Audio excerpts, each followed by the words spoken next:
You ask Tiger to calculate. This deals with finding the midpoint between 2 points. The midpoint between the 2 points is 17.5, 12. Let's solve it step by step. Plot the 2 points and calculate the midpoint using the formula.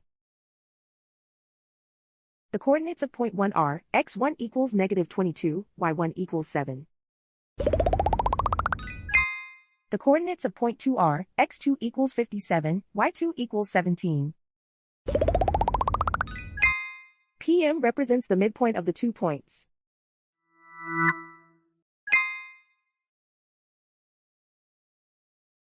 Use the x values in the midpoint formula to find the midpoints x. x1 equals -22. x2 equals 57. Simplify the arithmetic.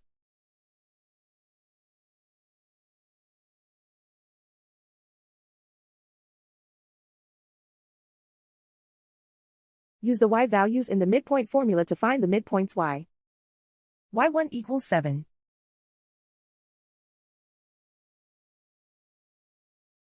y2 equals 17.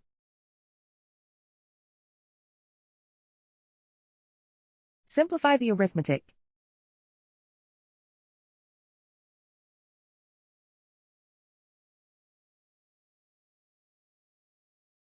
And so, the midpoint is 17.5, 12.